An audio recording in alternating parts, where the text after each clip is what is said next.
श्री स्वामी समर्थ जय जय स्वामी समर्थ स्वामींचं नाव घेऊन मी आजच्या ह्या नवीन व्हिडिओला सुरुवात करते।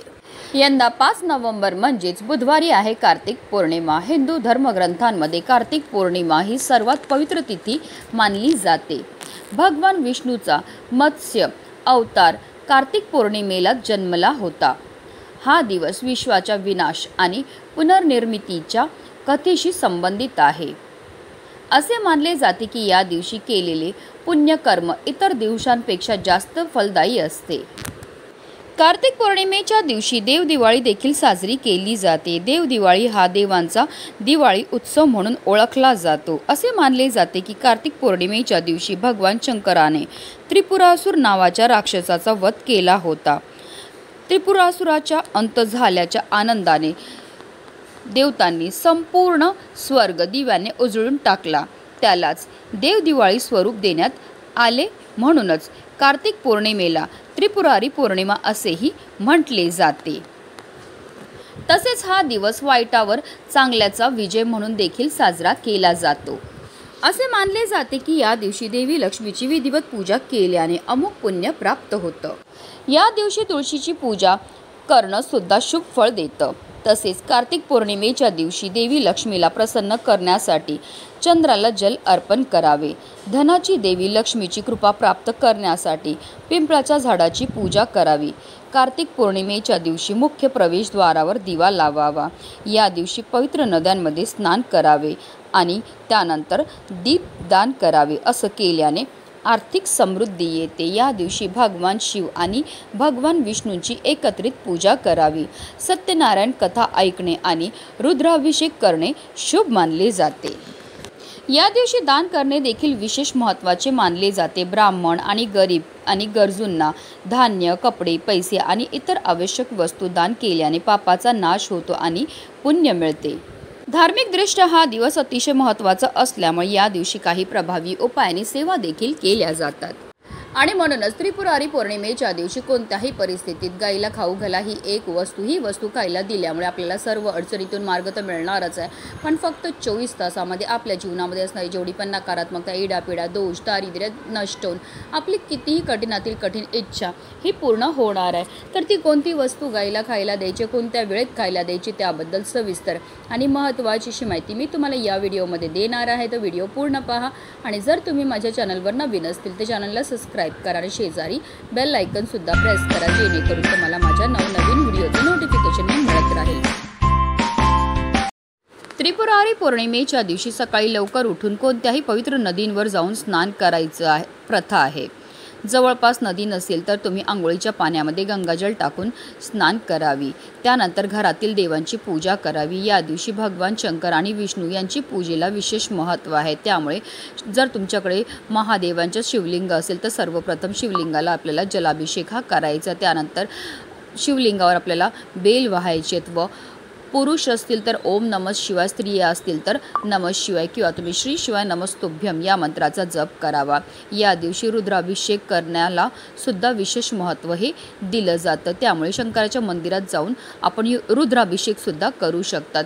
व्रत करून भगवान विष्णूंची देखील आपल्याला पूजाही करायची आहे। विष्णू सहस्त्रनाम व मंत्राचा आपल्याला जप करायचा आहे। जर तुमच्याकडे श्रीहरी विष्णूंची मूर्ती असेल तर तुम्ही त्यांना दुधामध्ये थोडीशी हळद टाकून दुधाने अभिषेक घालू शकतात की अगदी तुम्ही जलाभिषेक सुद्धा घालू शकतात। आणि त्यानंतर त्यांना पिवळी फळं अर्पण करायची। त्यांनी सर्वात प्रिय आहे त्यांना ती म्हणजे तुळस अर्पण करताना आवर्जून आपल्याला आपल्या मनातली इच्छाही बोलायची आहे। अशा रीतीने आपल्याला पूजा करायची आहे। नैवेद्य जो आहे तो प्रसाद म्हणून घरातील सदस्यांना वाटायचं। त्यानंतर आपल्याकडनं झालेल्या कळत नकळत चुकांची आपल्याला क्षमा याचना सुद्धा करून घ्यायची आहे। कार्तिक पौर्णिमेच्या दिवशी विशेषतः कार्तिक स्वामींची पूजाही केली जाते। कार्तिकेय हे दक्षिण दिशेचे स्वामी आहेत। या दिवशी कार्तिक स्वामींचं दर्शन घेणं शुभ मानलं जातं। या दिवशी दीपदानाला सुद्धा विशेष महत्त्व आहे। आपल्यामुळे दुसऱ्यांच्या आयुष्यातील अंधार दूर व्हावा ह्याचा हाच उद्देश आहे। तुळशी विवाहाची सांगता देखील त्रिपुरारी पौर्णिमेलाच होते। आता ही गोसेवा आपल्याला कधी करायची तर त्रिपुरारी पौर्णिमेच्या दिवशी अगदी सकाळपासून संध्याकाळपर्यंत तुम्ही कधीही गोसेवा जी आहे ती करू शकता, कारण हिंदू धर्मामध्ये गाय, गंगा आणि गायत्रीला अनन्यसाधारण असं महत्त्व आहे. गायीचा जन्म हा समुद्र मंथनातून कामधेनू गायीच्या रूपामध्ये झाला होता. त्याचबरोबर माता लक्ष्मीचा जन्मसुद्धा समुद्र मंथनातूनच झाला होता. म्हणूनच गायीला माता लक्ष्मीचं स्वरूपसुद्धा म्हटलं जातं. गायीच्या शरीरामध्ये 33 कोटी देवी देवतांचा निवास असतो. गाय 11 रुद्रांची आई आहे, 8 वसूंची कन्या आहे, 12 आदित्यांची बहीण आहे आणि अमृतरूपी दूध देणारी आहे. जो व्यक्ती गोसेवा करतो त्याच्या सर्व इच्छा तर पूर्ण होतात, पण त्याला मृत्यू पश्चात वैकुंठाची प्राप्ती सुद्धा होत असते. साक्षात श्रीहरी विष्णूने सुद्धा आपल्या कृष्ण अवतारामध्ये गोसेवा केली होती आणि म्हणूनच त्यांना गोपाळ हे नाव मिळालं होतं. आणि म्हणूनच आपल्याला सुद्धा आवर्जून त्रिपुरारी पौर्णिमेच्या दिवशी ही गोसेवा जी आहे ती करायची. आता गाय जर तुमच्या घरी असेल तर घरच्या घरी तुम्ही ही गोसेवा करू शकतात, किंवा एखाद्या गोठ्यात जाऊ शकतात, गोशाळेमध्ये जाऊ शकतात, किंवा वाटेत कुठेही तुम्हाला गाय ही भेटणार आहे. गायीजवळ गेल्यावर सर्वप्रथम तिच्या दोन्ही पायावर आपल्याला पाणी हे अर्पण करून घ्यायचं आहे, तिची आरती करून घ्यायची आहे.